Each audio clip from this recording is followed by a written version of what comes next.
Thank you. minutes. This was not just an attack on American values, on international values of human rights. This was an attack on American sovereignty. Quasi-military forces of a foreign nation beat and attacked Americans on American soil. This was deliberate because Erdogan believes that this helps him politically back in Turkey. We have to demonstrate to the world that aggression on American soil is not going to pay off. We need to do more than just condemn what happened, not only recently, but as others have pointed out at Brookings as well. First, we have got to stop, we've got to emphasize that unless we get a formal apology from Erdogan himself, we will not even discuss with them their concerns about the YPG. We've already decided that these valuable allies in the fight against ISIS will get American arms.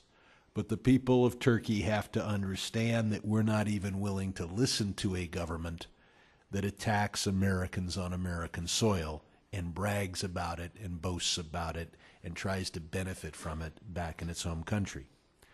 The second thing we should do is prohibit the purchase or sale of the debt of the Turkish government by Americans or American banks and financial institutions and exchanges. Again, until we get a formal apology from Erdogan. I realize such an apology might be politically difficult for him. That's the point.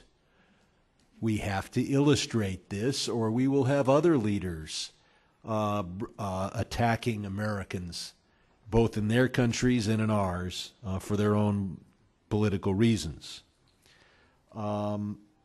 Why was Erdogan so emboldened? Because we have had an American government that has cowered for generations rather than recognize the Armenian genocide.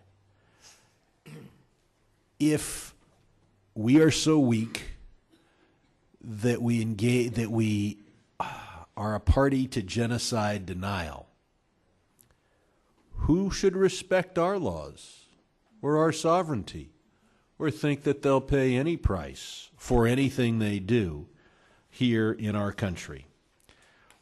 Finally, the actions of those thugs have been compounded by the lies of the Turkish ambassador.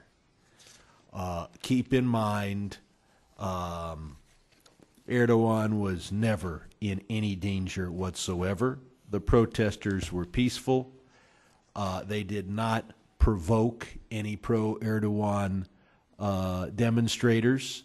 The statement of the ambassador to the contrary is a lie on top of physical aggression, and he should be asked to leave our country immediately.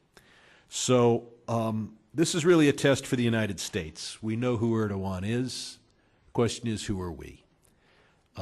Will we continue to be coward on the issue of the events of 1915 to 1923? Will we continue to walk on eggshells when we have a valuable ally in the fight against ISIS?